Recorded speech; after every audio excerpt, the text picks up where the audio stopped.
स्वागत है आपका जहां हर कहानी सिर्फ कहानी नहीं होती, बल्कि एक खौफनाक सच छुपा होता है।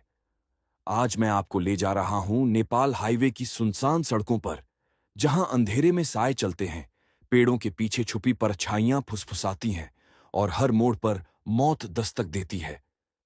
मैं हूं एक ट्रक ड्राइवर और ये है मेरी आप बीती नेपाल हाईवे की वो डरावनी रातें, जहां ट्रक की हेडलाइट्स से आगे सिर्फ खाई थीं और पीछे चुड़ैल का साया। उस रात आसमान पूरी तरह से काला पड़ा हुआ था। बादलों की गड़गड़ाहट दूर कहीं पहाड़ों के पीछे से सुनाई दे रही थी। मैं अपने पुराने लेकिन मजबूत ट्रक को लेकर नेपाल हाईवे पर सफर कर रहा था। यह रास्ता मैंने कई बार तय किया था, लेकिन उस दिन का सफर जिंदगी का सबसे खौफनाक तजुर्बा बन जाएगा, ये तो मैंने सोचा भी नहीं था। मैं पेशे से ट्रक ड्राइवर हूं। ट्रक चलाना मेरी रोजी रोटी है, लेकिन सच कहूं तो इस काम में जितनी दिक्कतें हैं, उतनी ही मुसीबतें भी। रात रात भर जागकर ट्रक चलाना, खराब सड़कों पर पहियों को संभालना, पुलिस की चेकिंग और सबसे बड़ी बात, अकेलापन। ट्रक की केबिन में बस मैं और मेरा बोझिल मन होता है। न कोई साथी, न कोई मुस्कुराहट, सिर्फ इंजन की घरघराहट और सड़क की खामोशी। उस रात भी यही हाल था। सामान की डिलीवरी मुझे सुबह तक बॉर्डर तक पहुंचानी थी, लेकिन जैसे जैसे रात गहराती गई, रास्ता और भी सुनसान होता चला गया। नेपाल हाईवे की वो पट्टी जहां से मैं गुजर रहा था, दोनों तरफ घने जंगलों से घिरी हुई थी। सड़क पर न कोई और गाड़ी, न कोई इंसान, सिर्फ कभी कभी किसी जंगली जानवर की आंखें अंधेरे में चमकतीं और फिर गायब हो जातीं। मेरे ट्रक की हेडलाइट्स सड़क को काटते हुए आगे बढ़ रही थीं, लेकिन दिल में एक अजीब सा डर बैठ रहा था, जैसे कोई परछाई मेरे साथ साथ चल रही हो। अचानक मुझे अपने शीशे में हल्की सी हलचल दिखी। मैंने सोचा शायद पेड़ों की डालियां हिल रही होंगी, लेकिन जब ध्यान से देखा तो ऐसा लगा जैसे कोई औरत सड़क किनारे खड़ी हो। उसके बाल खुले हुए थे और उसका चेहरा साफ नहीं दिख रहा था। मैंने आंखें मलीं और दोबारा देखा, लेकिन वहां कुछ नहीं था, सिर्फ अंधेरा और पेड़। दिल ने कहा कि शायद थकान की वजह से वहम हो रहा है। मैंने गाड़ी की स्पीड थोड़ी और बढ़ा दी, लेकिन सफर यहीं से अजीब होना शुरू हो गया। थोड़ी दूर जाने के बाद अचानक ट्रक झटका खा गया। मैंने ब्रेक मारी और नीचे उतरकर देखा तो सड़क बिल्कुल खाली थी। कोई गड्ढा भी नहीं था। फिर भी ट्रक ऐसे हिला जैसे किसी ने जोर से धक्का दिया हो।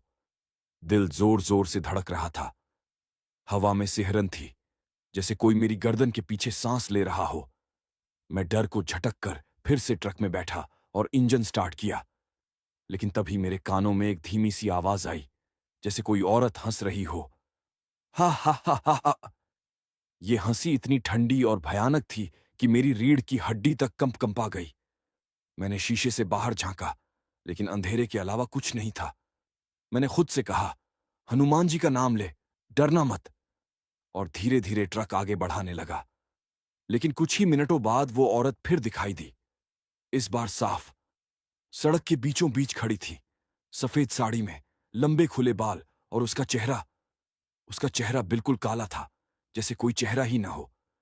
मैंने ब्रेक लगाने की कोशिश की, लेकिन पैर जैसे पैडल पर जम गया था। ट्रक सीधे उसी औरत की तरफ बढ़ रहा था, और तभी वो औरत हवा में उठी और अचानक गायब हो गई। मैंने जोर से स्टीयरिंग मोड़ा और ट्रक सड़क के किनारे जाकर रुक गया। सांसें फूल रही थीं, पसीना माथे से बह रहा था। मैं सोच भी नहीं पा रहा था कि ये सब सपना है या हकीकत। लेकिन सबसे डरावनी बात यह थी कि जब मैंने रियर व्यू मिरर में देखा, तो वही औरत मेरे ट्रक की पीछे वाली बॉडी पर बैठी थी। उसकी आंखें लाल जल रही थीं। रियर व्यू मिरर में उस औरत की परछाई देखकर मेरी सांसें जैसे थम गईं। मैंने एक झटके में गर्दन घुमाकर पीछे देखा, लेकिन वहां कुछ नहीं था। ट्रक की बॉडी पर सिर्फ सामान के बोरे और लोहे की चादरें रखी थीं। दिल में थोड़ी राहत मिली कि शायद ये भी मेरा वहम हो। लेकिन जब दोबारा शीशे में नजर डाली, तो वो औरत फिर से दिखी, इस बार और भी साफ। उसके होंठ सिल गए थे, लेकिन आंखें लाल आग की तरह चमक रही थीं। उसने धीरे धीरे सिर झुकाकर मुझे देखने की कोशिश की। मेरे हाथ कांपने लगे, ट्रक की स्टीयरिंग पकड़ना मुश्किल हो गया। मैंने जोर से इंजन का एक्सेलरेटर दबाया और ट्रक को तेज दौड़ा दिया। शायद स्पीड से वो पीछे छूट जाए, लेकिन जितनी स्पीड में बढ़ाता, उसकी परछाई उतनी ही करीब आती दिखती।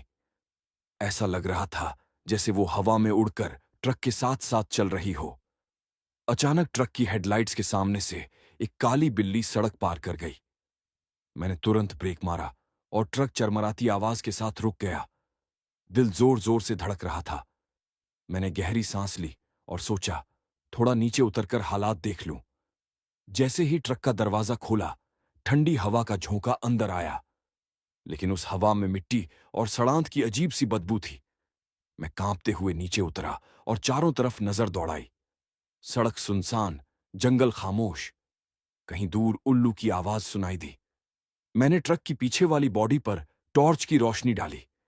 सब सामान सही सलामत रखा था, लेकिन तभी मुझे ट्रक के पीछे से किसी के कदमों की आहट सुनाई दी। कौन है? मैंने डरते डरते आवाज लगाई। कोई जवाब नहीं आया। मैं धीरे धीरे पीछे की तरफ बढ़ा और जैसे ही ट्रक के पीछे पहुंचा, मेरे पैरों तले जमीन खिसक गई। वो औरत वहीं खड़ी थी, सफेद साड़ी में, खुले बाल, और उसके होंठों से खून टपक रहा था। उसकी आंखें मेरी आंखों में धंस गईं। मैंने टॉर्च उसके चेहरे पर डाली और उसी पल टॉर्च अपने आप बंद हो गई। चारों तरफ फिर से अंधेरा छा गया। उसने धीरे धीरे अपनी लंबी उंगलियां उठाईं और मेरे ट्रक की बॉडी पर रगड़ने लगी। खट खट खट जैसी आवाज गूंजने लगी। मैं पसीने पसीने हो गया। डर से पैर पीछे हट रहे थे, लेकिन बदन जैसे वहीं जड़ हो गया था। फिर अचानक उसने एक चीख मारी, इतनी तेज और भयानक कि मेरा कलेजा मुंह को आ गया। उसी चीख के साथ वो औरत मेरी तरफ दौड़ी। मैं जान बचाने के लिए भागते हुए ट्रक की तरफ लपका, दरवाजा खोला और भीतर कूद गया। किसी तरह इंजन स्टार्ट किया और पूरी ताकत से ट्रक को आगे दौड़ा दिया। लेकिन दिल का डर वहीं का वहीं रहा, क्योंकि जब मैंने शीशे में देखा, वो औरत अब ट्रक की छत पर बैठी थी। उसके लंबे बाल हवा में लहरा रहे थे और उसके हाथ ट्रक के शीशे पर जोर जोर से बज रहे थे। धड़ाम, धड़ाम, धड़ाम। हर चोट के साथ मेरे दिल की धड़कन तेज होती गई। मुझे लग रहा था कि अगर मैंने ट्रक रोका तो आज मैं जिंदा नहीं बचूंगा। मैं लगातार मंत्र बुदबुदा रहा था, जय बजरंग बली, जय बजरंग बली। और तभी अचानक सड़क के बीचों बीच एक पुराना मंदिर नजर आया। उसका टूटा फूटा दरवाजा खुला था और भीतर हल्की सी घंटियों की आवाज गूंज रही थी। मैंने बिना सोचे समझे ट्रक उसी मंदिर के सामने रोक दिया, और जैसे ही ट्रक रुका, वो औरत अचानक गायब हो गई। सन्नाटा छा गया। मैंने कांपते हुए मंदिर की तरफ देखा और सोचा, शायद मेरी जान यहीं बच सकती है। मैं ट्रक को मंदिर के सामने रोककर हांफते हुए बाहर निकला। दिल इतनी जोर से धड़क रहा था कि लग रहा था जैसे सीने से बाहर आ जाएगा। रात के उस गहरे अंधेरे में मंदिर की टूटी फूटी सीढ़ियां और भी डरावनी लग रही थीं। चारों तरफ सन्नाटा, सिर्फ भीतर से आती हुई घंटियों की हल्की हल्की टुनकार सुनाई दे रही थी। मैं धीरे धीरे कदम बढ़ाकर मंदिर के दरवाजे तक पहुंचा। जैसे ही अंदर झांका तो देखा कि वहां कोई मूर्ति साफ साफ नहीं दिख रही थी, बस धुंध और धुएं जैसा माहौल था।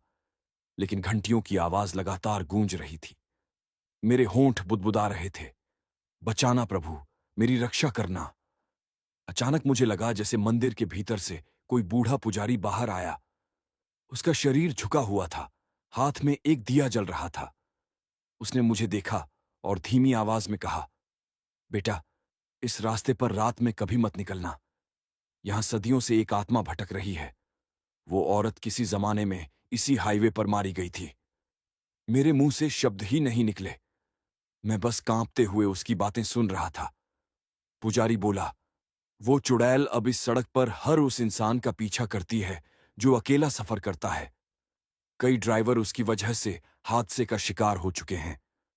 तुझे अगर जिंदा रहना है तो हनुमान चालीसा पढ़ते रह और मंदिर की परिक्रमा कर ले। मैं बिना कुछ सोचे मंदिर की परिक्रमा करने लगा। हर चक्कर के साथ दिल का डर थोड़ा कम होता, लेकिन शरीर फिर भी कांप रहा था। पर तभी ट्रक की तरफ से जोरदार धमाके की आवाज आई। धड़ाम। मैं दौड़कर बाहर आया तो देखा कि ट्रक अपने आप हिल रहा था। जैसे किसी ने उसकी बॉडी को जोर से हिला दिया हो। हेडलाइट्स अपने आप ऑन ऑफ हो रही थीं। मेरी आंखें फटी की फटी रह गईं, क्योंकि ट्रक के ऊपर वही औरत फिर से बैठी थी। उसके बाल नीचे तक लटक रहे थे और उसकी आंखें अंधेरे में जल रही थीं। मैं घबराकर मंदिर की ओर भागा और पुजारी को आवाज दी, लेकिन जब पीछे मुड़कर देखा तो वहां कोई पुजारी था ही नहीं। मंदिर बिल्कुल खाली था, न कोई दिया, न कोई आवाज, जैसे वहां कभी कोई आया ही न हो। मेरी हालत खराब हो गई। मैं समझ ही नहीं पा रहा था कि मैंने जो देखा वो सच था या मेरा भ्रम। इसी उधेड़-बुन में मैंने हिम्मत जुटाई और ट्रक की तरफ बढ़ा। वो औरत अब ट्रक से गायब थी, लेकिन उसकी हंसी हवा में गूंज रही थी। हा हा हा हा हा। उस हंसी के बीच मैंने इंजन स्टार्ट किया और ट्रक को फिर से हाईवे पर दौड़ा दिया। लेकिन सफर और भी खौफनाक होता चला गया। रास्ता अब और सुनसान हो गया था। जंगल और गहरे पेड़ों की डालियां जैसे सड़क को ढक रही थीं। अचानक सामने से धुंध का एक मोटा गुब्बार आया और हेडलाइट्स फेल हो गईं। मैं कुछ भी नहीं देख पा रहा था। और तभी ट्रक के ठीक सामने सड़क पर वही औरत खड़ी हो गई। इस बार उसका चेहरा साफ दिखा। उसकी आंखों की जगह काले गड्ढे थे और मुंह इतना बड़ा फटा हुआ था कि कान तक चीरा हुआ दिख रहा था। मैंने चीख मारते हुए ब्रेक मारी। ट्रक रुक गया, लेकिन वो औरत गायब नहीं हुई। वो धीरे धीरे मेरे ट्रक की तरफ बढ़ने लगी। हर कदम के साथ उसके पांवों की खटखट की आवाज गूंज रही थी। और मैं स्टीयरिंग पकड़कर पत्थर की तरह जड़ हो गया। मैं ट्रक के अंदर बैठा हुआ था और बाहर वो औरत धीरे धीरे मेरी ओर बढ़ रही थी। उसके हर कदम की आवाज जैसे मेरे दिल में कील गाड़ रही थी। सड़क पर उसके पांव की खटखट गूंजती और फिर अचानक हवा में सन्नाटा छा जाता। मेरे हाथ पैर बिल्कुल सुन्न हो गए थे। मैंने इंजन स्टार्ट करने की कोशिश की, लेकिन गाड़ी जैसे जाम हो गई थी। चाबी घुमाने पर सिर्फ क्लिक की आवाज आती और फिर सब खामोश। वो औरत अब ट्रक के बिल्कुल करीब आ चुकी थी। उसकी आंखों में जलती हुई लाल रोशनी मेरी आंखों में धंस रही थी। मैंने अपना चेहरा दूसरी तरफ घुमा लिया, लेकिन फिर शीशे पर उसकी परछाई दिखाई दी। वो मेरे ट्रक की खिड़की के पास आ गई थी। उसके नाखून लंबे और टेढ़े मेढ़े थे। उसने शीशे पर जोर से खटखटाना शुरू कर दिया। धड़ाम धड़ाम धड़ाम। मेरे कानों में जैसे बम फट रहे हों। मैंने कांपते हुए बुदबुदाना शुरू किया, जय बजरंग बली, संकट मोचन। और तभी अचानक ट्रक का हॉर्न अपने आप बज उठा, इतनी जोर से कि सन्नाटे को चीर गया। वो औरत कुछ पल के लिए रुक गई। उसका चेहरा तमतमाने लगा। उसने जोर से चीख मारी, आ! और फिर अचानक हवा में गायब हो गई। मैंने चैन की सांस ली, लेकिन डर अभी भी हड्डियों में दौड़ रहा था। किसी तरह इंजन स्टार्ट हुआ और मैंने ट्रक को धीरे धीरे आगे बढ़ाया। रास्ता अब और भी सुनसान लग रहा था। घना जंगल, धुंध और बीच बीच में अजीब सी सीटी जैसी आवाजें। मैं सड़क पर ध्यान लगाए चला रहा था कि तभी मुझे लगा जैसे कोई मेरी ट्रक की केबिन में बैठा है। मैंने घबराकर साइड की सीट पर नजर डाली। वहां कोई नहीं था, लेकिन अचानक ट्रक के पीछे से बोरे हिलने लगे।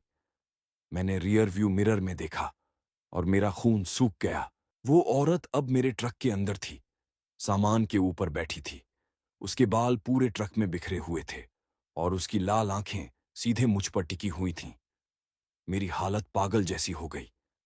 मैंने जोर से एक्सेलरेटर दबाया और ट्रक की स्पीड तेज कर दी, लेकिन वो औरत वहीं बैठी रही। कुछ ही पल बाद उसने धीरे धीरे रेंगते हुए ट्रक की केबिन की ओर बढ़ना शुरू कर दिया। मेरे हाथ कांप रहे थे, आंखों से आंसू बह रहे थे।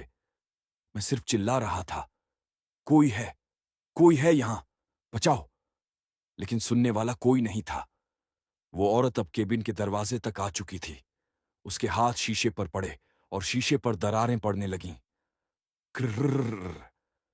मैंने आखिरी हिम्मत जुटाकर ट्रक को अचानक दाईं ओर मोड़ा और हॉर्न दबाते हुए पूरे जोर से चिल्लाया, जय श्री राम। और तभी सड़क के किनारे अचानक एक छोटा सा मंदिर दिखाई दिया। उसके ऊपर तिरंगा झंडा लहरा रहा था और भीतर से शंख की आवाज आ रही थी। जैसे ही ट्रक मंदिर के पास पहुंचा, वो औरत चीख मारकर अचानक गायब हो गई। मैंने ट्रक रोक दिया। दिल थककर धड़कना भी भूल चुका था। मैं वहीं ट्रक की सीट पर गिर पड़ा। सांसें इतनी तेज चल रही थीं कि लग रहा था अभी दम टूट जाएगा। लेकिन असली डर अभी बाकी था, क्योंकि मंदिर के सामने मुझे जमीन पर खून के धब्बे दिखाई दिए और उन धब्बों पर कुछ अजीब शब्द लिखे थे। वो फिर आएगी। मैं ट्रक की सीट पर बैठा हुआ उन खून के धब्बों को घूर रहा था। सड़क के किनारे मंदिर की टूटी फूटी दीवार पर लाल अक्षरों में लिखा था, वो फिर आएगी। मेरी सांस अटक गई, माथे से पसीना टपक रहा था और गले में सूखापन ऐसा कि बोलना भी मुश्किल। मैंने डरते डरते दरवाजा खोला और नीचे उतरा। जमीन पर सचमुच ताजा खून के निशान थे, जैसे किसी का कत्ल हुआ हो। चारों तरफ खामोशी थी, लेकिन उस खामोशी के बीच हवा में एक अजीब सी सीलन और बदबू थी। मैं मंदिर के दरवाजे तक पहुंचा। भीतर न तो कोई पुजारी था, न कोई दिया जल रहा था। बस दीवारों पर जली हुई कालिख और टूटी हुई मूर्तियां थीं, जैसे बरसों से इस मंदिर में पूजा ही नहीं हुई हो। लेकिन फिर भी थोड़ी देर पहले शंख और घंटियों की आवाज मैंने साफ सुनी थी। मैंने अपने हाथ जोड़ लिए और आंखें बंद करके बुदबुदाया, हे प्रभु, अगर तू है तो मुझे इस मुसीबत से निकाल ले। मैं तेरा भक्त हूं, मेरी रक्षा कर। जैसे ही मैंने आंखें खोलीं, मुझे मंदिर की एक दीवार पर पुराने अखबार के टुकड़े चिपके हुए दिखे। उनमें से एक पर साफ साफ लिखा था, नेपाल हाईवे पर रहस्यमयी मौत, ट्रक हादसे में महिला की लाश बरामद। पुलिस ने कहा, आत्महत्या नहीं, कुछ और है। मैंने अखबार का वो हिस्सा हाथ में लिया और पढ़ने लगा। उसमें लिखा था कि कई साल पहले इस जगह एक नवविवाहिता महिला को उसके पति ने ट्रक से कुचल दिया था। उसके शरीर के टुकड़े इसी सड़क पर बिखरे पाए गए थे। लोग कहते हैं कि उस औरत की आत्मा चैन से नहीं सोई और आज भी इस रास्ते पर भटक रही है। मेरे हाथ कांप गए। अचानक अखबार के पन्ने पर खून की बूंदें टपकने लगीं। मैंने डर कर पन्ना गिरा दिया। ऊपर देखा तो मंदिर की छत से लाल लाल बूंदें टपक रही थीं। मैं घबराकर बाहर भागा और सीधे ट्रक में कूद गया। इंजन स्टार्ट किया और पूरी ताकत से हाईवे की ओर बढ़ गया। लेकिन डर मेरा पीछा नहीं छोड़ रहा था। हर मोड़ पर लगता कि कोई पीछे बैठा है। रियर व्यू मिरर में कई बार वही औरत की झलक दिखती और फिर गायब हो जाती। रात गहराती जा रही थी। हाईवे अब और भी सुनसान हो गया था। बीच बीच में धुंध इतनी घनी होती कि मुझे सड़क भी दिखाई नहीं देती। इसी दौरान अचानक ट्रक की हेडलाइट्स अपने आप बंद हो गईं। सड़क पूरी तरह अंधेरे में डूब गई। मैंने घबराकर ब्रेक मारी और ट्रक सड़क किनारे रोक दिया। इंजन बंद हो गया। हर तरफ घुप सन्नाटा। और तभी मुझे लगा जैसे कोई मेरे ट्रक के ऊपर चल रहा हो। धीमी धीमी आहटें, जैसे कोई नंगे पांव छत पर घूम रहा हो। धक धक धक। मैं डर से पत्थर हो गया। अचानक ऊपर से जोर की आवाज आई। धड़ाम। छत पर कोई भारी चीज गिरी थी। मैंने कांपते हुए शीशे से बाहर झांका और मेरी आंखें फटी की फटी रह गईं। वो औरत उल्टी लटक रही थी। उसके बाल हवा में झूल रहे थे और उसका चेहरा शीशे से चिपका हुआ था।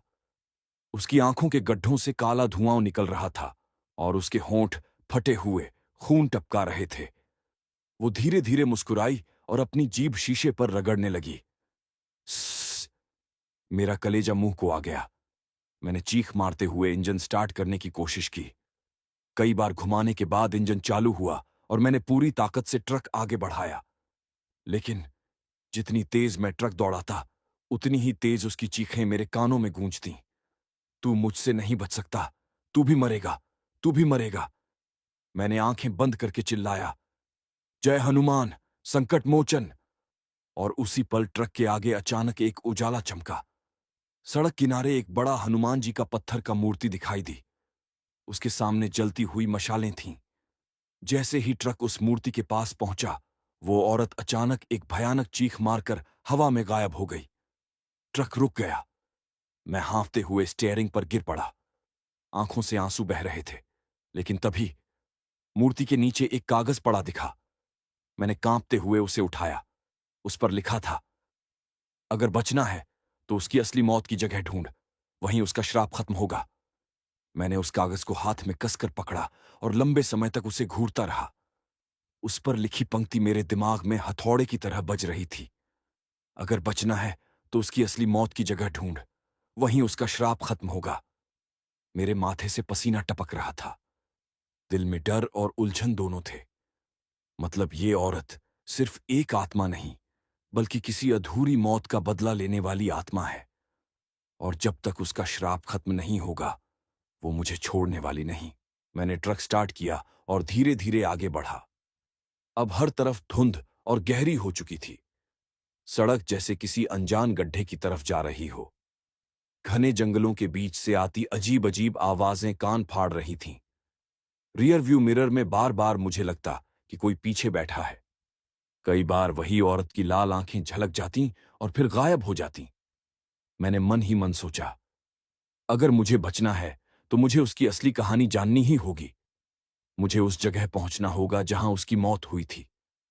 इसी सोच में गाड़ी चला रहा था कि अचानक सड़क पर सामने से एक बूढ़ा आदमी दिखा। हाथ में लालटेन थी और शरीर पर फटे पुराने कपड़े। मैंने गाड़ी रोकी और खिड़की से झांक कर कहा, बाबा, आप यहां इस समय?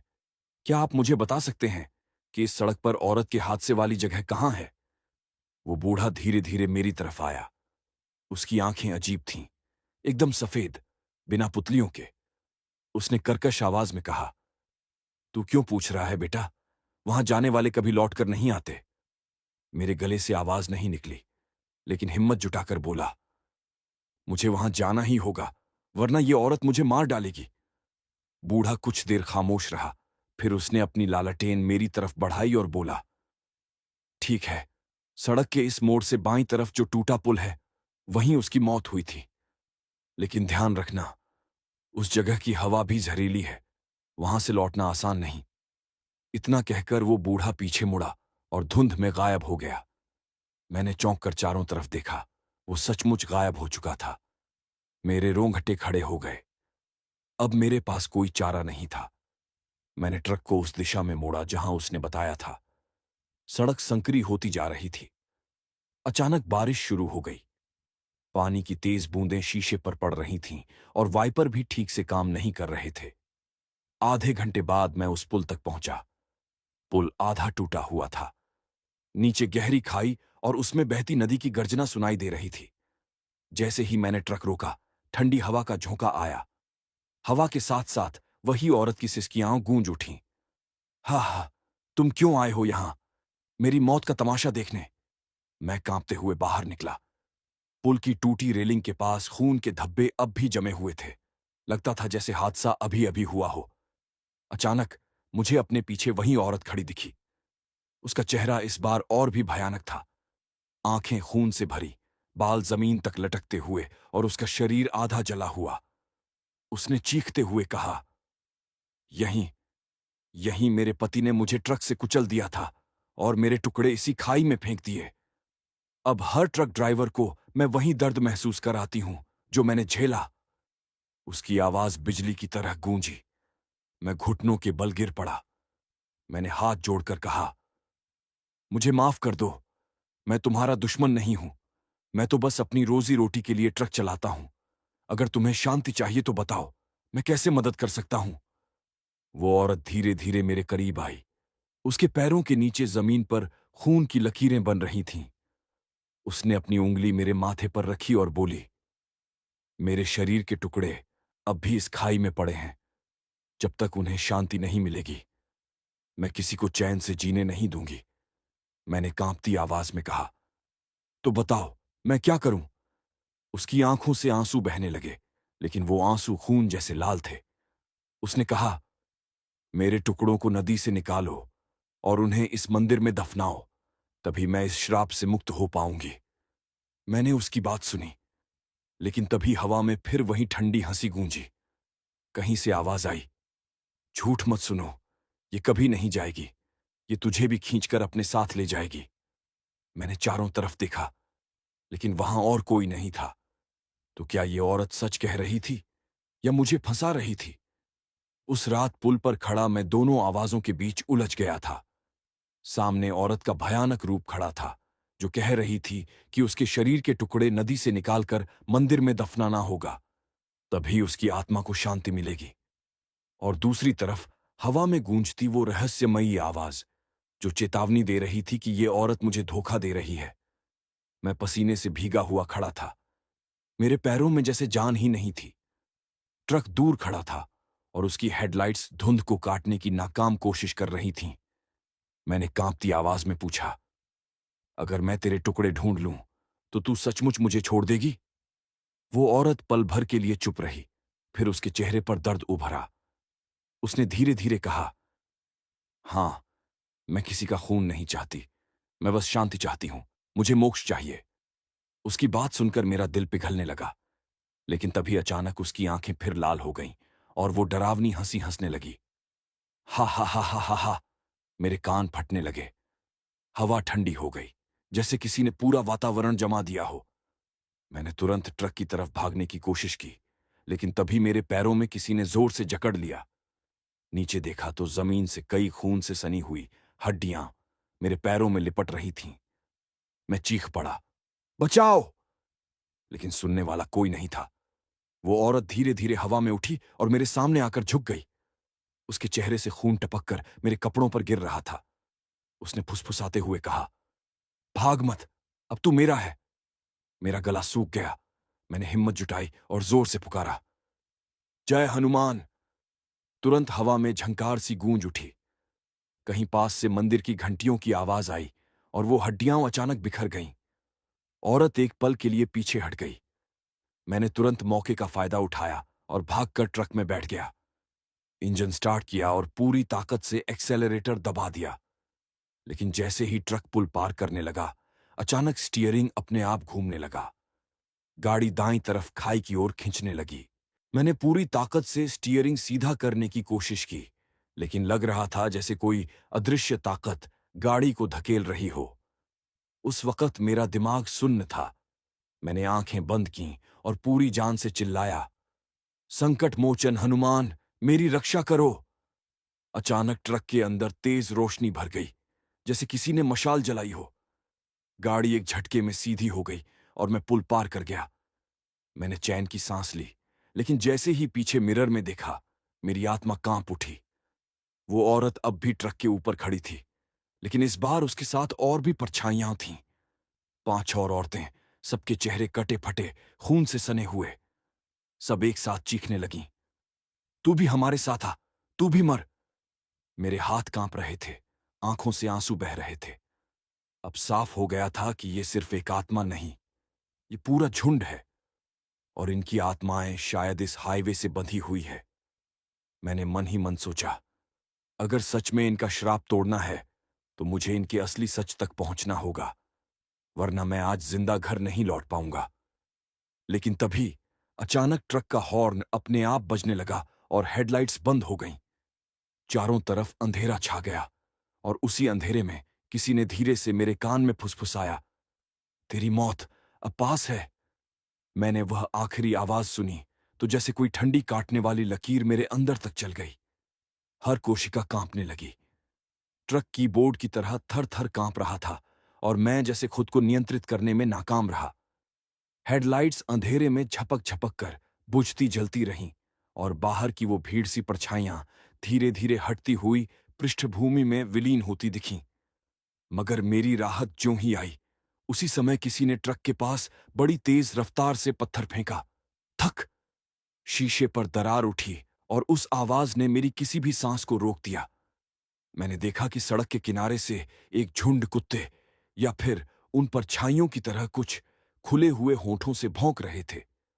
उनकी आवाजें अजीब, असहज और मानो किसी पुरानी वाजो नियम को दोहरा रही हों। मैं पैरों पर ठहरा नहीं कर पाया। ट्रक को झटका देते हुए तेजी से मोड़ा और किसी तरह उस खतरनाक मोड़ को पार किया। मेरे गले में बैठी चीख अपनी जगह पर थी, निकलने को बेताब थी, पर गले ने फिर भी उसे दबा दिया, क्योंकि अगर मैं चीखा तो शायद वही चीख वहां बैठी औरतों को और भी ज्यादा बुला देगी। रात का समय अब और गहरा हो चुका था। धुंध इतनी मोटी थी कि कुछ कदम आगे तक भी कुछ दिखाई नहीं देता। मेरे मन में एक पक्का विचार आ चुका था, मुझे किसी न किसी तरह उस महिला की सच्चाई से सामना करना होगा। अगर सच सचमुच वही था जो उसने कहा, टुकड़े, नदी, दफनाना, तो मैं ही क्यों उसे पूरा करूं? पर सोचना अब नाकाफी था। जो विकल्प बचा था वह करते जाना ही था। आगे चलकर मैंने देखा कि सड़क के किनारे एक छोटी सी झोपड़ी जलती हुई दिए की रोशनी से दबी हुई थी। उस रोशनी में कुछ लोग बैठे थे, चेहरे धुंधले पर परिचित, जैसे किसी पुराने दुस्वप्न के।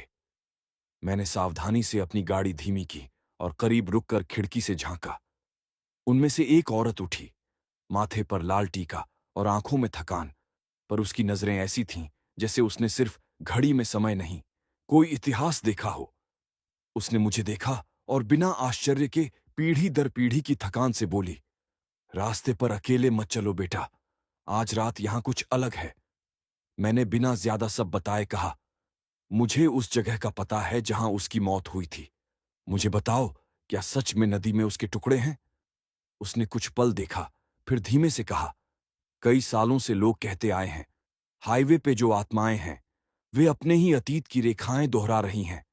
पर अगर एक आदमी खुद अपनी हस्ती से लड़ना चाहे तो शायद उसे मदद मिल जाए। पर याद रहे, हमें उसकी बातों पर पूरा भरोसा नहीं करना चाहिए। उसकी बात सुनकर मेरा सिर घुमा। भरोसा किस पर करूं? उस रूह पर जिसने मुझे यहां तक घसीटा, या उन जिंदा लोगों पर जिनकी आंखों में डर बसा था? मैं कुछ भी तय नहीं कर पाया, पर मेरी दिमागी हिम्मत कह रही थी, कम से कम नदी तक जाओ, सच जानो, और फिर चाहे जो हो फैसला कर लेना। मैंने अपनी टॉर्च ली और ट्रक से उतरकर झोपड़ी वालों से कुछ खाने का पैकेट लिया। उन्हें मेरी हालत देखकर दया आ गई थी। मैंने 2-3 लोकल लोगों को साथ ले लिया, एक बूढ़ा मछुआरा, एक युवा लड़का जो अक्सर रात में रास्ता पार करता था, और वही औरत जिसने मुझे चेतावनी दी थी। उनके हाथ कांप रहे थे, लेकिन उनका साथ मुझे थोड़ा साहस दे गया। हम चल पड़े। रात की ठंडी हवा में सांसें गिनते हुए टॉर्च की रोशनी में कदम रखना। रास्ता छोटा सा था, पर हर कदम पर ऐसा लगता कि धरती खुद उखड़कर किसी भयानक सच को प्रकट कर देगी। नीचे की खाई से पानी की धीमी गड़गड़ाहट आ रही थी, नदी जिसका शोर कभी शांत नहीं होता। तभी टॉर्च की रोशनी में कुछ चमक उठा, सोने जैसा नहीं, पर किसी चीज की झिलमिलाहट। एक झील के पास झूलता हुआ छोटा सा कंगन था। मैंने झट से उसे उठाया। कंगन पुराना, पर परिधि पर बारीक नक्काशी थी, और सबसे अकाट्य बात, उस कंगन के भीतर किसी छोटे कपड़े का धमला सा टुकड़ा लिपटा हुआ था, शादी की साड़ी का सिल्का जैसा। मेरी सांस अटक गई। मैंने वही पुरानी फोटो जो अखबार में थी याद की। नवविवाहिता, साड़ी, कंगन, लाल सिंदूर, ये सब मिलकर मेरे हाथों में थे। क्या यही उसकी पहचान की चीजें थीं? मेरे भीतर एक अजीब तरह की ठंडक और उम्मीद एक साथ आई। हो सकता है यही सबूत हों जिनके बिना आत्मा शांति नहीं पा रही थी। हमने नदी किनारे खुदाई शुरू की। पानी ठंडा और गंदा था, पर जैसे जैसे हम गहरे को छुए, मिट्टी के भीतर से कबाड़ी कबाड़ी पुराने टुकड़े निकले, छोड़े गए गहने, कपड़े के छोटे छोटे टुकड़े, और एक मानव हड्डी का नाजुक टुकड़ा। मेरे हाथ कांप रहे थे, पर अब हिम्मत और भी बढ़ी। निश्चित रूप से कुछ दफन था, और वह दफनाई हुई यादें वाकई वहां पड़ी थीं। अचानक हवा जैसे रोक दी गई हो। चारों ओर सन्नाटा छा गया। वही थर्राती हंसी फिर से गूंजी, लेकिन अब कहीं ज्यादा करीब। तुम्हें क्या लगता है, तुम मुझे यह देखकर शांत कर दोगे? उसकी आवाज पतली पर कंठीली थी, पर इस बार मेरे साथ वे लोग थे और वे चिल्लाने नहीं लगे। बूढ़ा मछुआरा धीमे से बोला, हमें इसे मर्यादा से निकालना होगा, बिना सम्मान के नहीं। उसने अपने गमछे से एक छोटा कपड़ा निकाला और कहा, हम इसे मंदिर में दफनाएंगे, पर पहले हमें सबूत इकट्ठा करके आचरण से रखना होगा। हमने नदी से सामान निकालते हुए देखा कि मिट्टी में कुछ स्थान विशेष रूप से गहरे और काले थे, जिन पर किन्हीं उंगली सी लकीर रह गई थी, मानो किसी ने बड़ी जल्दी में कुछ दबा दिया हो। उन जगहों पर हमें कुछ पट्टियां मिलीं। उन पर लाल रंग के निशान थे, शायद खून के सूखे धब्बे। सब कुछ संकेत दे रहे थे कि यहां कोई क्रूर घटना हुई थी। मैंने अंदर से खुद से कहा, अगर मैं इसे ठीक से दफना दूंगा, अगर मैं उसकी आत्मा के लिए किसी सम्मान का रास्ता खोल दूंगा, तो क्या वह मुझे छोड़ देगी? लेकिन तभी एक ठंडी हवा के झोंके के साथ उस धुंधली परछाई ने स्वयं को हमारी ओर झोंका दी। नजदीक आकर उसने फिर वही मांग दोहराई, मेरे टुकड़े दफना दो। पर इस बार उसके शब्दों में खांसी भी थी, किसी बेदम कष्ट की गूंज। मैं डर के साथ साथ एक पल के लिए रहम भी महसूस करने लगा। किसने उसे ऐसा किया होगा? किसने उसकी दुनिया को इतनी बेरहमी से छीन लिया? हमने तय किया, पहली चीज सबूत इकट्ठा करना और फिर सुबह मंदिर तक पहुंचकर पुजारी से बात। पर शाम का समय अब खत्म हो चुका था। हम केवल जो कुछ निकाल पाए थे वही लेकर वापस ट्रक की तरफ लौटे। रास्ते भर उस औरत की परछाई हमारे पीछे पीछे नहीं आई। शायद उसे थोड़ा सुकून मिला कि उसके कुछ हिस्से बाहर आ गए हैं। ट्रक में बैठते ही मेरी कमर पर कमजोर सी थकान और चक्कर आने लगे। मैं सोच रहा था कि अगर सुबह हमने सब कुछ ठीक तरह से दफना दिया तो क्या मुझे उसकी बदनीयती से मुक्ति मिल जाएगी, या क्या मैंने खुद को किसी जाल में फंसा लिया था जहां मदद करने का इरादा ही मुझे उसके त्रासदी का अगला लक्ष्य बना देगा। हम मंदिर के पास पहुंचे तो आसमान पहले से हल्का सा होने लगा था, पर रात की धुंध अभी छाई हुई थी। मंदिर में अंदर जाकर हमने जो कुछ निकाला था, कंगन, कपड़े के टुकड़े, हड्डी का एक नाजुक टुकड़ा, उसे एक साफ कपड़े में रखा और पुजारी को दिखाया। उसकी आंखें बारीकी से झांक कर बोलीं, ये वही चीजें हैं जिनके बिना आत्मा नहीं शांत होती। चलो इन्हें शुद्ध करके दफनाते हैं। हमने सब कुछ पहले पवित्र जल से धोया, फिर मंदिर की प्रथा के अनुसार मंत्र पढ़कर मिट्टी की ओट में रख दिया। जमीन में दफनाने से पहले मैंने अपने हाथ जोड़कर कहा, यदि तुम्हें शांति चाहिए तो यह स्वीकार करो और एक बार छोड़ दो। मेरी आवाज में भी कंपकंपी थी, पर दिल में एक विश्वास भी था कि कुछ सच्चाइयों को कबूल कर लेने से ही आस्था और भय में फर्क आता है। जब अंतिम मिट्टी का ढकान पड़ा गया तो मंदिर की घंटियां अचानक जोर से बजीं। ऐसा लगा मानो कोई पल भर के लिए रोशनी दे गया हो। हवा गर्म हुई और एक हल्का सा सुगंधी संकेत आया, जैसे किसी ने कपूर जला दिया हो। मैंने पीछे मुड़कर देखा और उस जगह पर कोई परछाई नहीं थी। हवा में सिर्फ एक धीमी सी आवाज रही, शुक्रिया। और फिर सब शांत हो गया। मेरे सीने में एक भारीपन था जो हल्का महसूस हुआ। क्या यह असली शांति थी या सिर्फ कुछ पल की राहत? मैं जानता था कि असली परीक्षा अभी बाकी थी, क्योंकि कई और आत्माएं थीं और उनकी प्यास का निदान शायद एक रात में नहीं होगा। पर उस सुबह मंदिर से निकलते समय मैंने पहली बार महसूस किया कि शायद मैं कल तक जिंदा रह जाऊंगा। मैंने ट्रक की चाबी घुमाई, इंजन गूंज उठा और मैंने देखा कि हवा में कोई अजीब सी हल्की सी मुस्कान थी, या शायद वह बस मेरी आंखों की थकावट थी। हमने ज्यों-त्यों आगे बढ़ा, मुझे लगा कि रास्ता अब पहले जैसा नहीं रहा, पर खतरा अभी भी कहीं न कहीं मौजूद था। मैंने अंदर से पक्का निश्चय किया, अब मैं पीछे नहीं हटूंगा। चाहे जो भी हो, मैं यह सच उजागर करूंगा, चाहे इस हाईवे के कितने ही अंधेरे सामने आए। मंदिर में हड्डी और सामान दफनाने के बाद थोड़ी राहत तो मिली, पर भीतर का डर अब भी जिंदा था। ट्रक मंदिर से निकाला तो सूरज उग चुका था। धूप हल्की थी, लेकिन उसकी गर्मी मेरे दिल तक नहीं पहुंची। आंखें भारी थीं, नींद से चूर शरीर थक चुका था, पर मुझे पता था सफर अभी लंबा है। मैंने इंजन स्टार्ट किया और धीरे धीरे हाईवे पर चढ़ गया। मंदिर से निकले उन गांव वालों ने मुझे विदा करते वक्त कहा था, बेटा, आत्माएं तभी शांत होती हैं जब उनका सच सामने आता है। तूने एक काम किया, पर अब भी औरतें बाकी हैं, संभल कर जाना। उनकी बात मेरे कानों में गूंजती रही। मैं सोच में पड़ गया कि क्या वाकई ये सब कुछ आत्माओं का खेल है, या इस हाईवे पर कोई पुराना राज दबा हुआ है जिसे लोग जानबूझकर छुपा रहे हैं। ट्रक चलाते चलाते मैं गहरी घाटी वाले हिस्से में पहुंचा। यहां सड़क संकरी और खतरनाक थी। दाएं तरफ गहरी खाई, बाएं तरफ घना जंगल। पेड़ों की शाखाएं हवा में ऐसी हिल रही थीं मानो किसी अदृश्य चीज को रास्ता दिखा रही हों। इसी दौरान ट्रक का रेडियो अचानक अपने आप चालू हो गया। मैं चौंक गया, क्योंकि मैंने उसे छुआ भी नहीं था। पहले तो सिर्फ स्टैटिक आवाज आई, फिर उसमें से एक स्त्री की कराहने की आवाज उभरी, मदद! कोई है? मुझे बचाओ! मेरा खून जम गया। वही आवाज जो कल रात पुल पर थी। मैंने तुरंत रेडियो बंद किया, लेकिन आवाज बंद होने के बजाय और तेज गूंजने लगी। अब वो ट्रक के केबिन में ही सुनाई दे रही थी। मैं घबरा गया और सड़क पर ध्यान देने की कोशिश की। तभी अचानक सामने सड़क पर एक औरत खड़ी दिखाई दी। सफेद साड़ी, खुले बाल और खून से सना चेहरा। मैंने जोर से ब्रेक मारा। ट्रक चीखता हुआ रुक गया। लेकिन जैसे ही मैंने दोबारा सामने देखा, वहां कोई नहीं था। खाली सड़क और उड़ती धूल। दिल तेजी से धड़क रहा था। मैंने गहरी सांस ली और फिर से ट्रक आगे बढ़ाया। पर जैसे जैसे किलोमीटर बीतते गए, मुझे लग रहा था कि कोई ट्रक के पीछे पीछे चल रहा है। मैंने रियर मिरर में देखा। मेरी रीढ़ की हड्डी में सिहरन दौड़ गई। ट्रक के पीछे धुंध में 3 औरतों की परछाइयां भाग रही थीं। उनके पैर जमीन को छू भी नहीं रहे थे। उनके चेहरे खून से सने और आंखें लाल।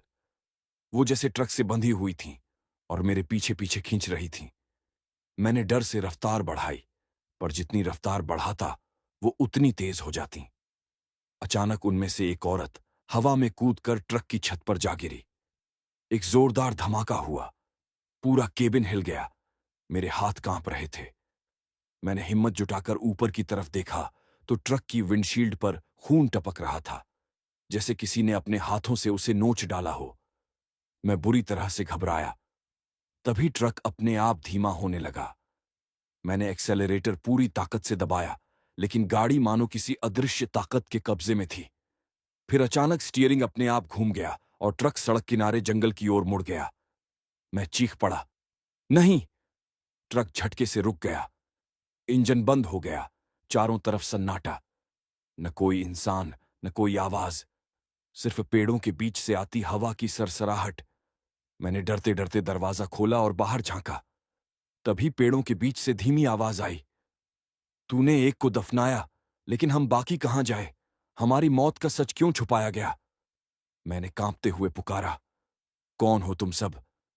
पेड़ों के बीच से धुंध उठी और उसमें कई औरतों के चेहरे उभरे। सबके चेहरे कटे फटे, आंखों में खून और होठों पर वही सवाल, कौन हमें इंसाफ देगा? मेरे पैरों तले जमीन खिसक गई। अब मुझे समझ आया, ये सिर्फ एक आत्मा की कहानी नहीं थी। ये पूरा कत्ल था और इन औरतों की आत्माएं इसी हाईवे से बंधी थीं। पर सच क्या था? किसने इन्हें मारा और क्यों इन्हें यहां गाड़ दिया गया? मैंने जैसे ही पीछे मुड़कर देखा, ट्रक के बोनट पर खून से लिखा हुआ था, सच खोजो, वरना तू भी हमारे साथ। बोनट पर लिखा वो खून भरा संदेश देखकर मेरी रूह कांप गई। सच खोजो, वरना तू भी हमारे साथ। ये शब्द मेरी आंखों के सामने जैसे चाकू की तरह गड़ गए। मैंने ट्रक का दरवाजा जोर से बंद किया और अंदर बैठ गया। इंजन स्टार्ट करने की कोशिश की, लेकिन चाबी घुमाने पर सिर्फ कर्र कर्र की आवाज आई। ट्रक जैसे जानबूझकर बंद हो गया हो। अचानक केबिन के अंदर सर्दी की एक लहर फैल गई। मेरी सांसें धुंधली होने लगीं। मैंने शीशे पर देखा। मेरे ठीक पीछे सीट पर कोई बैठा था। मैंने गर्दन मोड़कर देखा और मेरी आंखें डर से चौड़ी हो गईं। वहां एक औरत बैठी थी। उसका चेहरा पूरी तरह जला हुआ, आंखें बिना पलकों के और मुंह से धुआं निकल रहा था। उसने मेरी तरफ झुककर फुसफुसाया, हम सबको यहां जलाया गया था, जिंदा। मेरे होठों से आवाज तक नहीं निकली। हाथ कांप रहे थे। उसने धीरे से अपना काला, जला हुआ हाथ मेरे कंधे पर रखा। उस स्पर्श से ऐसा लगा जैसे आग मेरे शरीर में फैल रही हो। मैं दर्द से कराहते हुए सीट से कूदकर बाहर आ गया। बाहर निकला तो जंगल और भी डरावना लग रहा था। पेड़ जैसे पास आकर मुझे घेर रहे थे। तभी अचानक जमीन हिलने लगी। मैंने देखा, मिट्टी के नीचे से कई हाथ बाहर निकल रहे थे, काले, जले हुए, खून से सने हुए। वो हाथ मेरी टांगें पकड़ने लगे। मैं बुरी तरह से संघर्ष करने लगा। चिल्लाते हुए मैंने जेब से वह छोटा सा हनुमान चालीसा का कागज निकाला, जिसे मंदिर के पुजारी ने दिया था। मैंने कांपते हुए उसे जमीन की तरफ फेंका और जोर से कहा, जय बजरंग बली। तुरंत जमीन से उठते हुए हाथ पीछे हट गए। जलने की दुर्गंध और चीखों का तूफान जंगल में गूंज उठा।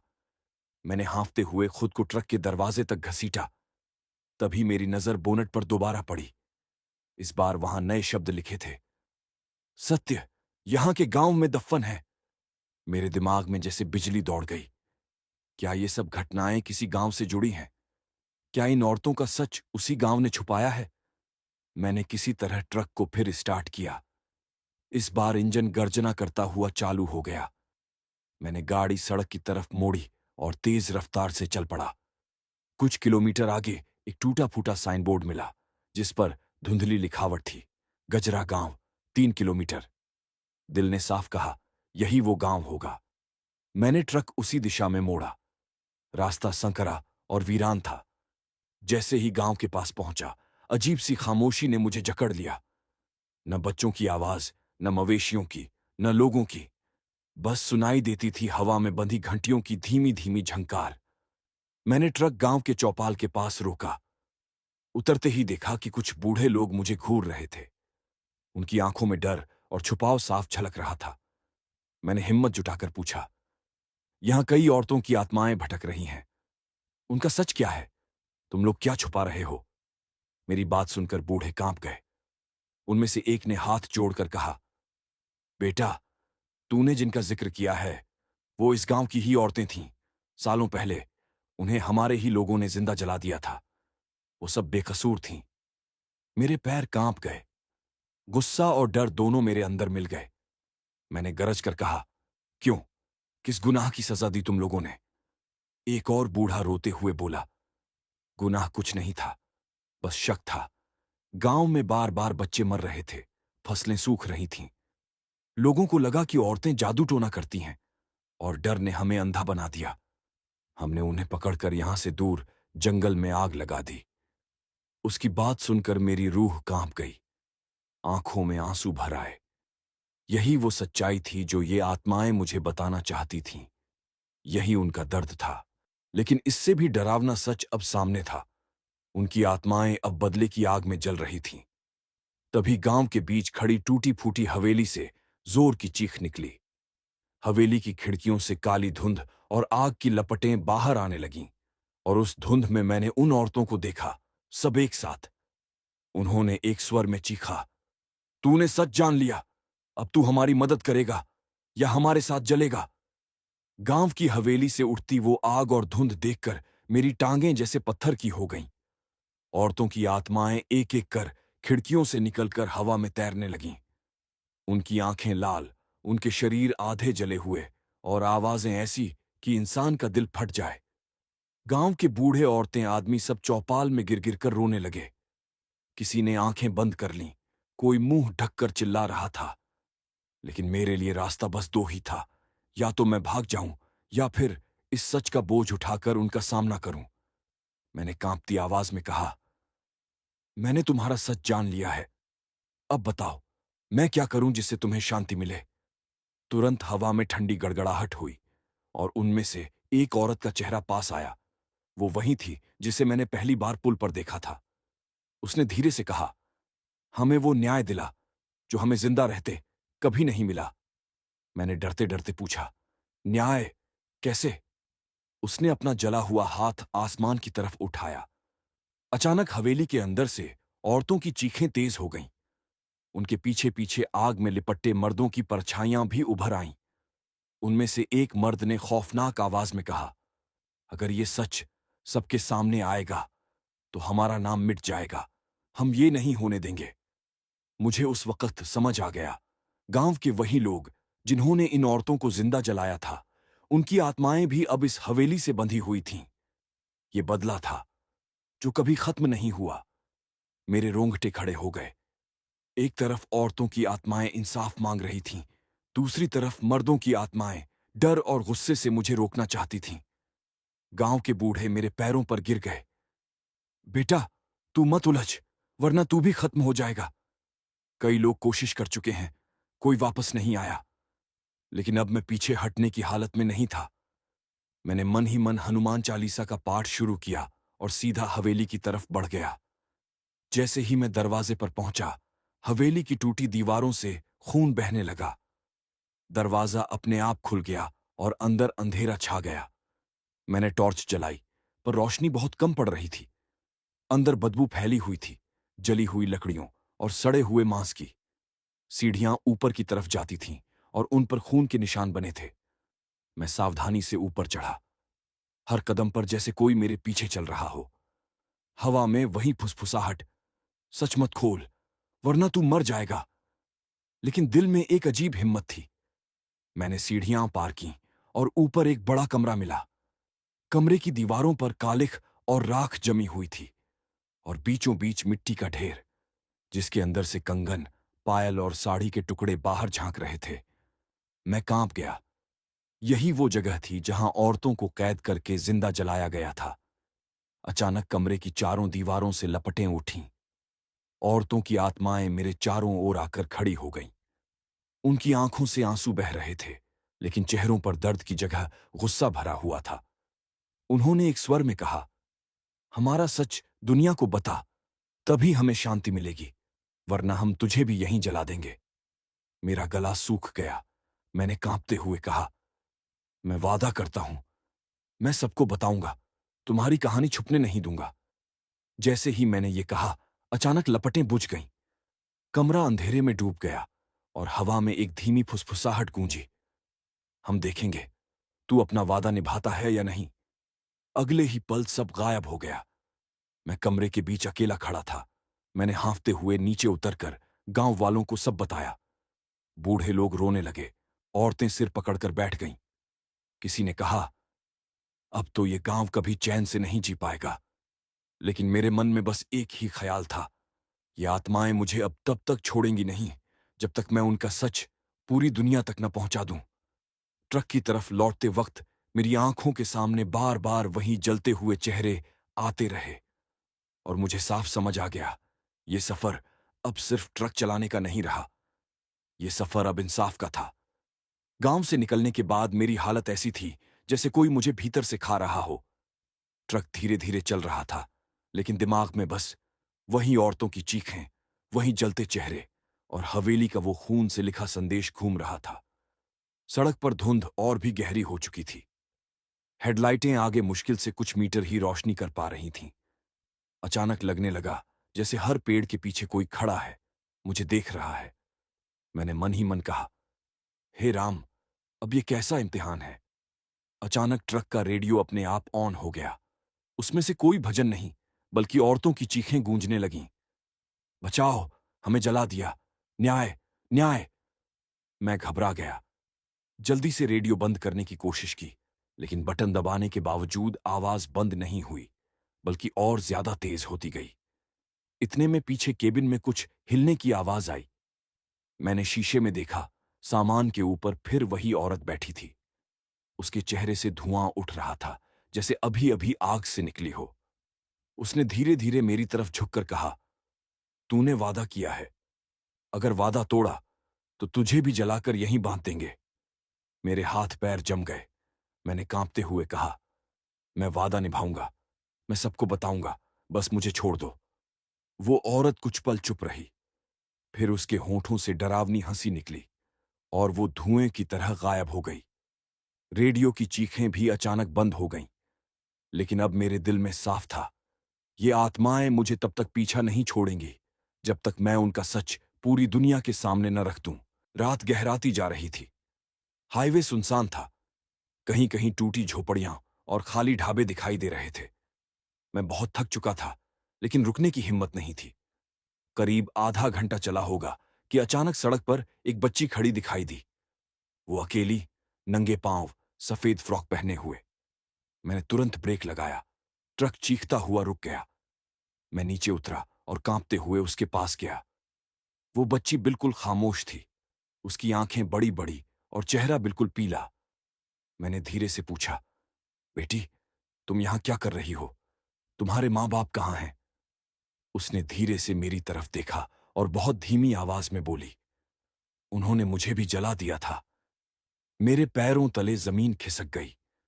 इससे पहले कि मैं कुछ समझ पाता, उस बच्ची की आंखों से खून बहने लगा और वो अचानक धुएं में बदलकर हवा में उड़ गई। मैं पूरी तरह कांप गया, गला सूख गया, दिल धक धक करने लगा। ट्रक की ओर भागा और जैसे ही केबिन में बैठा, स्टीयरिंग व्हील पर खून के हाथों के निशान उभर आए। मैंने बेतहाशा इंजन स्टार्ट किया और ट्रक को तेज स्पीड में दौड़ा दिया। लेकिन अब मुझे साफ लगने लगा था, ये रास्ता सामान्य सफर नहीं है। ये हाईवे एक श्राप है और जब तक मैं इन औरतों और बच्चियों की सच्चाई सबके सामने नहीं लाऊंगा, ये सफर मेरा पीछा नहीं छोड़ेगा। उस रात मुझे लग रहा था कि शायद सुबह देखने के लिए मैं जिंदा ही न बचूं। सुबह की हल्की धूप ने मुझे जरा सा राहत दी। रात की घटनाओं की यादें मेरे दिमाग में घूम रही थीं वो जलती हुई आत्माएं, रेडियो से आती चीखें, बच्ची का धुएं में बदल जाना। मेरे हाथ अभी भी कांप रहे थे, पर ट्रक को चलाना जरूरी था। मैंने अपने आप से कहा, अब सिर्फ भागने से कुछ नहीं होगा, सच को सामने लाना होगा। रास्ता अब और भी वीरान हो गया। बाईं तरफ घने जंगल की शाखाएं सड़क पर फैली हुई थीं, दाईं तरफ खाई। हर मोड़ पर लग रहा था जैसे कोई मेरे ट्रक को घेरने के लिए इंतजार कर रहा हो। इतने में ट्रक के रियर मिरर में कुछ दिखाई दिया। पीछे से धुंध में लाल आंखें चमक रही थीं। मैंने जोर से ब्रेक मारा। ट्रक जोर से रुका और धुंध में वहीं औरतें खड़ी थीं। मैंने दरवाजा खोला और बाहर देखा। उनकी आत्माएं मेरे चारों तरफ थीं। उनके चेहरे जल चुके थे, लेकिन आंखों में दर्द और गुस्सा साफ था। मैंने कांपते हुए कहा, मैंने सब देखा, मैंने सबको बता दूंगा, बस मुझे जिंदा छोड़ दो। वो औरतों ने एक साथ कहा, अगर सच सामने आएगा तो शांति मिलेगी, अगर नहीं तो तुम भी हमारे साथ जलोगे। मैंने भीतर जाकर ट्रक स्टार्ट किया। इस बार उनके पीछे पीछा नहीं किया। शायद वो देख रही थीं कि मैंने वादा किया है। रास्ते में मैंने सोचा, कहां जाऊं, किसको बताऊं, गांव वालों को या पुलिस को? अगर पुलिस को बताया तो शायद सच दब जाएगा या मैं ही फंस जाऊं। मैंने तय किया, सबको रिकॉर्ड करना होगा, कैमरा, मोबाइल, सब कुछ, ताकि जो भी पढ़े या सुने उसे सच्चाई पता चल सके। जंगल पार करते समय अचानक ट्रक धीमा हो गया। सामने सड़क पर किसी का बदरंग चेहरा दिखाई दिया। मैंने हड़बड़ी में हॉर्न बजाया। चेहरा गायब हो गया, लेकिन तभी ट्रक के चारों तरफ हवा हिली और एक भारी आवाज आई, सच को छुपाने की कोशिश मत कर। मैंने मन ही मन कहा, बस अब पीछे हटने का समय नहीं, चाहे कुछ भी हो मैं सच सामने लाऊंगा। ट्रक के रेडियो ने फिर से आवाज दी, लेकिन इस बार ये कोई चीख नहीं थी, बल्कि धीमी फुसफुसाहट थी। गांव का राज, हवेली का सच, सभी को पता चलेगा। मैंने सिर हिलाया। भीतर डर था, पर एक उम्मीद भी थी। शायद अब मैं उन आत्माओं को शांति दिला पाऊं। लेकिन तभी सड़क के मोड़ पर अचानक ट्रक ने अपने आप ब्रेक लगाया। आगे कुछ नहीं दिखाई दे रहा था, सिर्फ धुंध और एक टूटा हुआ पुल। मैंने गहरी सांस ली और मन ही मन सोचा, यहां से जो भी होगा अब मैं सामना करूंगा, मैं पीछे नहीं हटूंगा। ट्रक पुल के सामने रुका और धुंध इतनी घनी थी कि कुछ मीटर आगे तक भी दिखाई नहीं दे रहा था। पुल टूटा हुआ था, सिर्फ अधूरी लकड़ियां पानी में लटकी हुई। नीचे तेज बहती नदी थी। मेरी सांसें तेज हो गईं। दिल धक धक कर रहा था। मैंने पीछे मिरर में देखा। धुंध में वही औरतें खड़ी थीं। लाल आंखें, जलते हुए चेहरे और उनके जलते हुए हाथ हवा में फैल रहे थे। मैंने टॉर्च और मोबाइल की रोशनी का इस्तेमाल किया। वे पीछे पीछे आ रही थीं। अब कोई भागने का रास्ता नहीं बचा था। मन में डर था, लेकिन अब हिम्मत भी थी। मैंने धीरे धीरे कहा, मैं सच सामने लाऊंगा, मुझे सिर्फ तुम्हें शांति चाहिए, अब मत आओ। वे ठहरी। हवा में उनकी चीखें थोड़ी कम हुईं। शायद उन्होंने समझ लिया कि मैं पीछे नहीं हटूंगा। मैंने ट्रक से उतरकर पुल के पास देखा। टूटी लकड़ियां पानी में लटकी हुई थीं और नीचे से तेज धारा बह रही थी। मैं जानता था कि अगर गिरा तो बचना मुश्किल है। एकाएक हवा में वो बच्ची प्रकट हुई। उसका चेहरा अब पहले की तरह नहीं, बल्कि हल्का रोशनी वाला और शांत। उसने फुसफुसाया, सच को सामने लाओ, तभी हम शांति पाएंगे। मैंने सिर हिलाया और बोला, मैं वादा करता हूं। फिर अचानक नदी के पास एक चमक उठी। वहां कुछ पुरानी चीजें दिखाई दीं, कंगन, साड़ी के टुकड़े और जली हुई हड्डियां। यही वह सबूत थे जिसे औरतें चाहती थीं। मैंने धीरे धीरे सब कुछ उठाया और ट्रक के पीछे रखा। अब मुझे समझ आया कि न्याय का पहला कदम यही है, इन चीजों को गांव और पुलिस तक पहुंचाना। लेकिन जैसे ही मैं ट्रक में बैठा, हवा फिर से हिली। औरतों की आवाज गूंजी, अब जल्दी करो वरना समय खत्म होगा। ट्रक की स्पीड बढ़ाई। धुंध में आगे बढ़ते हुए मैंने मन ही मन सोचा, सच सामने आएगा, अब कोई भी डर नहीं रोक सकता। रास्ता धीरे धीरे गांव की तरफ खुलने लगा। सूरज की पहली किरणों ने घाटी में रोशनी फैलाई। वहां से दूर हवेली और जंगल धुंध में अदृश्य हो गए। लेकिन मेरे मन में अब भी एक चिंता थी, क्या गांव के लोग सच को सुनेंगे? क्या पुलिस विश्वास करेगी? और सबसे महत्वपूर्ण, क्या उन आत्माओं को सच में शांति मिलेगी? ट्रक की इंजन की आवाज में अब एक अजीब सुकून था। मुझे महसूस हुआ कि यह सफर अभी खत्म नहीं हुआ, पर पहला कदम पूरा हुआ था। मैंने गहरी सांस ली और तय किया, अब मैं सबूत और कहानी दोनों साथ ले जाऊंगा। चाहे रात कितनी भी डरावनी हो, चाहे हाईवे का श्राप कितना भी गहरा हो, सच सामने आएगा। गांव की ओर बढ़ते हुए मुझे लगा जैसे रास्ता पहले से अधिक सुनसान और डरावना हो गया है। सुबह की हल्की धूप भी उस धुंध और जंगल की घबराहट को कम नहीं कर पा रही थी। मेरा मन बार बार वही सवाल कर रहा था, क्या गांव वाले सच सुनेंगे? क्या पुलिस मुझे विश्वास करेगी? जैसे ही मैं गांव में पहुंचा, चौपाल पर कुछ बुजुर्ग औरतें आदमी खड़े थे। उनकी आंखों में डर और अपराध बोध साफ झलक रहा था। मैंने ट्रक रोका और धीरे धीरे नीचे उतरा। मैंने गांव वालों से कहा, मैंने वह सब देखा जो हाईवे पर हुआ। ये औरतें, ये बच्चियां, सब जली हुई थीं। उनके पास न्याय चाहिए। शुरुआत में गांव वालों ने मुंह मोड़ा और कुछ नहीं कहा। उनकी आंखों में अपराध की झलक थी, लेकिन कोई कुछ कहने की हिम्मत नहीं कर रहा था। तभी मैंने ट्रक के पीछे रखा सबूत निकालना शुरू किया। कंगन, साड़ी के टुकड़े, जली हुई हड्डियां। गांव वालों की आंखें खुली की खुली रह गईं। उनके चेहरों पर डर और पछतावा साफ था। एक बुजुर्ग आदमी धीरे से बोला, हमने उन्हें जला दिया था, शक और डर में। अब हमें कैसे माफ किया जाएगा? मैंने कहा, माफी की उम्मीद तो अब भी है, पर सबसे महत्वपूर्ण है कि ये सच दुनिया के सामने आए, तभी आत्माएं शांति पाएंगी। उस समय हवा में हल्की ठंडी हवा चली और मैं महसूस कर सकता था कि कहीं दूर हाईवे पर उन आत्माओं की नजरें हम पर हैं। वे देख रही थीं कि उनका सच सामने लाया जा रहा है। गांव वालों ने धीरे धीरे कहा कि वे पुलिस को बुलाएंगे। मैंने कहा, ठीक है, मैं भी उन्हें सबूत दूंगा और अपनी कहानी सुनाऊंगा। लेकिन तभी गांव के किनारे से एक तेज चीख आई।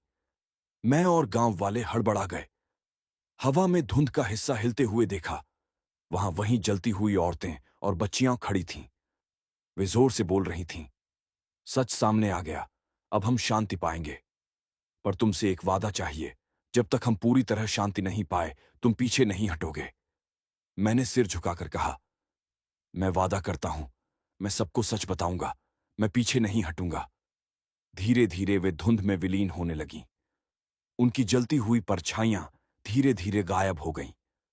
हवा में सिर्फ एक हल्की फुसफुसाहट रही। शुक्रिया।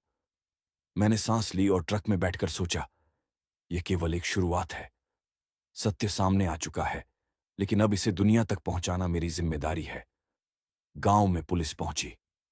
मैंने सबूत और कहानी उन्हें दिखाई। उनके चेहरे पर आश्चर्य और विश्वास दोनों झलक रहे थे। उन्होंने कहा कि यह मामला दर्ज किया जाएगा। मैंने गहरी सांस ली। पहली बार ऐसा लगा कि शायद ये आत्माएं अब शांति पा सकती हैं। लेकिन मेरे भीतर अभी भी डर था। हाईवे का श्राप अभी खत्म नहीं हुआ और रातें अभी भी खतरनाक थीं। मेरे ट्रक की इंजन की आवाज में अब हल्का सुकून था। मैं जानता था, सच सामने आ गया, पर सफर अभी खत्म नहीं हुआ। पुलिस के आने के बाद गांव में हल्की हलचल हुई। लोग धीरे धीरे बाहर आने लगे और गांव का वातावरण पहले की तरह डरावना नहीं लग रहा था। लेकिन मेरे मन में अभी भी वही घबराहट थी। हाईवे पर जो अनुभव हुए थे, उन्हें कोई आसानी से भूल नहीं सकता। मैंने ट्रक को स्टार्ट किया और हाईवे की तरफ चल पड़ा। सड़क पर अब भी धुंध थी, पर सुबह की हल्की रोशनी ने मुझे थोड़ी उम्मीद दी। रेडियो बंद था और पीछे की सीट खाली। फिर भी मुझे लगता था कि कहीं दूर धुंध में वे आत्माएं मुझे देख रही थीं। रास्ते में मैंने सोचा, गांव वालों को सच दिखाना पर्याप्त नहीं था। मुझे अपने चैनल और सोशल मीडिया के जरिए पूरी दुनिया तक यह कहानी पहुंचानी होगी, ताकि लोग समझें कि झूठ और शक कितने निर्दयी हो सकते हैं। जैसे ही मैं ट्रक चला रहा था, अचानक रोड किनारे एक छोटी झोपड़ी दिखाई दी। उसमें से धीमी रोशनी और हल्की आवाजें आ रही थीं। मैंने टॉर्च जलाई और देखा, वहां कुछ बच्चे खेल रहे थे। उनकी आंखों में डर नहीं, बल्कि जीवन की चमक थी। मैंने खुद से कहा, शायद अब कुछ सही दिशा में बदल रहा है।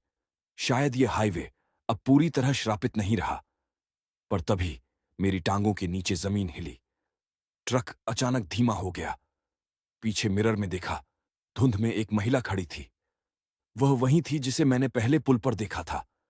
उसने धीरे से कहा, सत्य सामने आया है, लेकिन हाईवे पर और भी आत्माएं हैं। कई और गांव के लोग इसे नहीं जानते। मैंने हिम्मत जुटाई और बोला, मैं उनके लिए भी सच सामने लाऊंगा। अब मैं पीछे नहीं हटूंगा। महिला ने सिर हिलाया और धीरे धीरे गायब हो गई। उस दिन मैंने हाईवे पर सफर जारी रखा।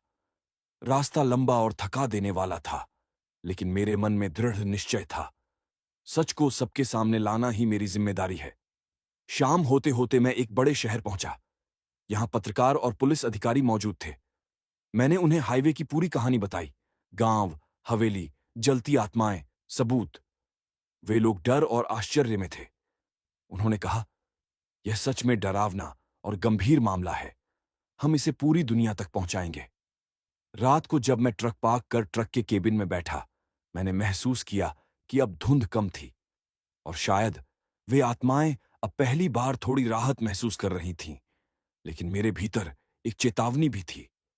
हाईवे का सफर खत्म नहीं हुआ और आत्माएं अभी भी किसी न किसी रूप में मौजूद हैं।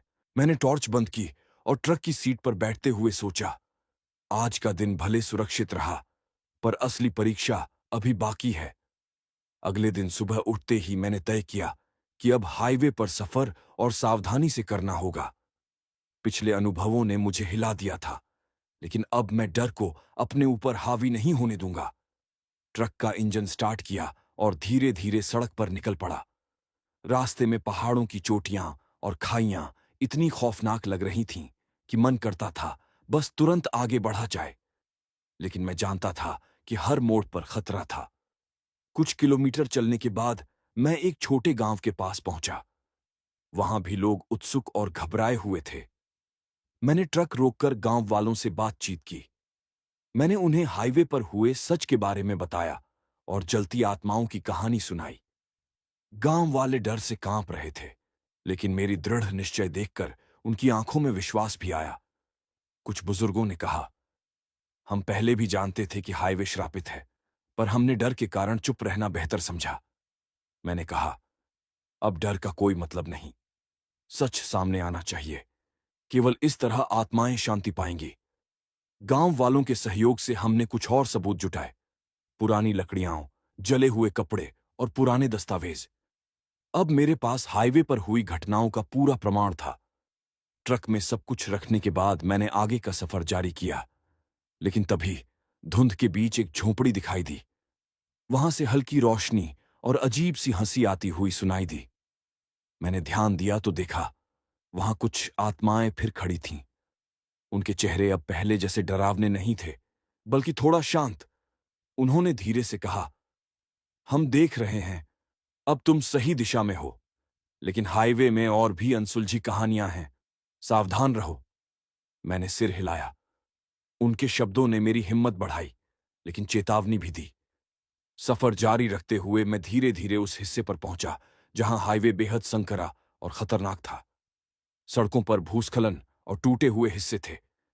हर मोड़ पर लग रहा था जैसे कोई अदृश्य ताकत मुझे रोकने की कोशिश कर रही हो। रात होने लगी। मैंने ट्रक रोका और आसपास देखा। दूर दूर तक कोई भी वाहन नहीं था। तभी रेडियो अपने आप चालू हो गया। इस बार आवाज में कोई चीख नहीं, बल्कि धीमी फुसफुसाहट थी। सच को फैलाओ, न्याय लाओ, हम देख रहे हैं। मैंने गहरी सांस ली और मन ही मन कहा, हाँ, अब मैं पीछे नहीं हटूंगा। चाहे कितनी भी रातें डरावनी हों, चाहे हाईवे का श्राप कितना भी गहरा हो, मैं सच को सामने लाऊंगा। ट्रक की हेडलाइटें आगे की अंधेरी सड़क को चमका रही थीं। मैं जानता था, असली परीक्षा अब भी बाकी थी। और अभी तक हाईवे पर मेरी कहानी केवल शुरुआत थी। रात पूरी तरह घिर चुकी थी। हाईवे अब पहले से भी सुनसान और खतरनाक लग रहा था। दूर दूर तक सिर्फ पेड़ों की परछाइयां और टूटे फूटे रास्ते दिखाई दे रहे थे। मैं जानता था कि हर मोड़ पर खतरा छुपा है। ट्रक की हेडलाइटें सड़क को रोशन कर रही थीं, लेकिन धुंध इतनी घनी थी कि कुछ मीटर आगे तक कुछ दिखाई नहीं दे रहा था। रेडियो फिर से चालू हो गया और इस बार आवाज में केवल धीमी फुसफुसाहट थी। सच्चाई सामने लाओ, न्याय दो। मैंने गहरी सांस ली। डर अभी भी था, लेकिन मन में दृढ़ निश्चय भी था। अब मुझे पीछे हटने का कोई विकल्प नहीं था। कुछ किलोमीटर आगे सड़क के किनारे एक टूटी झोपड़ी दिखी। उसके अंदर से हल्की रोशनी और धुआं निकल रहा था। मैंने ट्रक धीरे धीरे उसके पास रोका। झोपड़ी के पास पहुंचते ही मुझे महसूस हुआ कि वहां कुछ पुरानी आत्माएं थीं। उनका चेहरा अब पहले की तरह जलता हुआ नहीं था, बल्कि शांत और दुखी नजर आ रहा था। एक आत्मा ने धीरे से कहा, हमारा सच सामने आ गया है। अब हमारी आत्माएं शांति पाएंगी। पर हाईवे में अभी भी और लोग हैं जिनकी कहानियां अनकही हैं। मैंने सिर हिलाया और कहा, मैं सबको सच बताऊंगा। अब मैं पीछे नहीं हटूंगा। ट्रक में बैठते हुए मैंने सोचा, हर आत्मा की कहानी अलग है और हर सच्चाई अलग, लेकिन एक ही उद्देश्य था, न्याय और शांति। रास्ता आगे बढ़ाते हुए अचानक ट्रक के सामने एक महिला खड़ी दिखाई दी। उसकी आंखें लाल नहीं थीं, चेहरा जला हुआ नहीं था। वह एकदम शांत लग रही थी। मैंने ब्रेक लगाया और ध्यान से देखा। वह धीरे से बोली, तुमने वादा किया था, अब तुमने पहला कदम पूरा किया। बाकी हाईवे की कहानियां अभी भी दुनिया को बताई जानी हैं। उसकी आवाज जैसे हवा में घुल गई और अचानक वह गायब हो गई। मैंने महसूस किया कि धीरे धीरे हाईवे का डर कम हो रहा है, लेकिन अभी भी सावधानी बरतना जरूरी था। हर मोड़, हर झोपड़ी, हर पेड़ किसी न किसी कहानी का हिस्सा हो सकता था। रात के इस सफर ने मुझे सिखा दिया, सच सामने लाना आसान नहीं होता और न्याय के रास्ते में हमेशा खतरा और डर होता है।